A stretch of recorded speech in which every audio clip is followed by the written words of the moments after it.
day one of my new lifestyle change.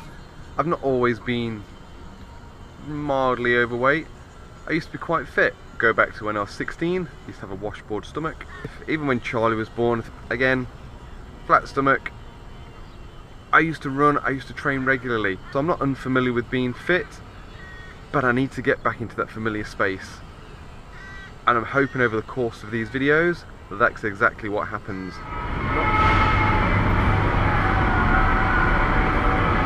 Now what I'd normally do is head to the vending machine and grab a Coke. And that's where I think the big part of the problem lies, is my mid-morning snacking of unhealthy foods. That's not always been the case. I've not always been huge fans of soft drink. Well, I kind of have, but that's a story for a different time on how I became addicted to this sugary goodness. I took all different means and ways of how I want to lose weight and how I should lose weight. But what I need to do, I need to go for a run, so I'm going to try and get a 2k run out right now. I used to do 12, start small, do 2.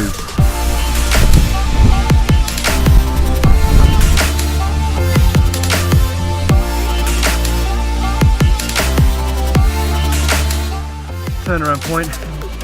It's a bit funny. I knew I was unfit, but to try and run and have it, confirmed, quite soul destroying.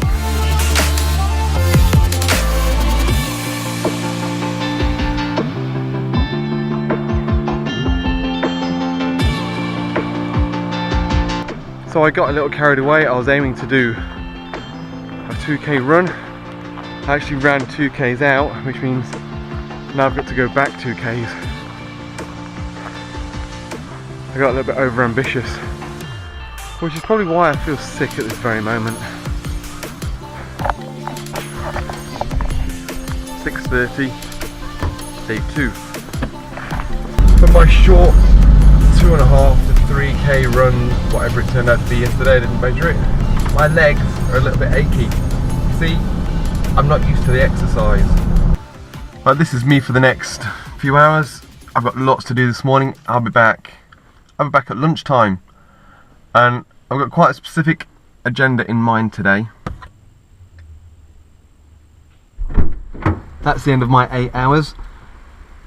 I really want to go and do some exercise, but my legs are killing from yesterday. I want to talk about how and why I drink so much Coke. Be like Dr. Pepper, Pepsi, all those sort of things.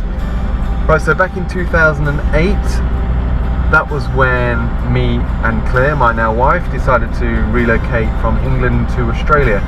There are many ways we could have done it.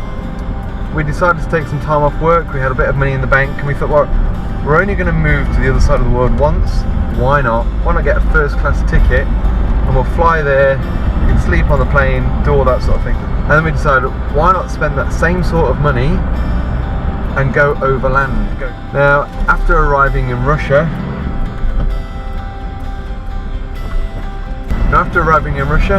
we go travelling all the way through, everything's fine, eventually we cross over into Mongolia. The food, I can deal with a lot. Hit China, and that's when it all falls apart. Now, we spend a lot of times on overnight trains, doing long car journeys, long bus trips. Snacks are a big part of your daily meals. When you're on a bus for, I think one of the longest bus journeys we did was like 17 hours. You stock up on your food before you go, and you eat. Though the first time we went to the supermarket, if any of you have ever been to a Chinese supermarket, whether it's all of them or just the ones that we went to, vastly different to the ones in England and also the ones in Australia. Things that remains constant: Mars bars, cans of Coke. So we'll try the odd thing here and there, obviously your Laughing Cow cheese, but the main staple became soft drinks and chocolate bars. And pretty much 6 weeks in China, Coke and chocolate every single day. Kind of got a sugar fix and became addicted to that sugar high on a daily basis, and since then I've almost always stuck to drinking Coke and having a chocolate bar, not every day, because that would be massively unhealthy, but very regularly. And up until 2 years ago, I think it is, 18 months, 2 years, 2.5 years, I never actually saw the downside of having so much sugar and so much chocolate in my diet, because I used to run a lot. It's 3:30 now. I was driving down here at 6:30 this morning when the camera was on. So 9 hours ago.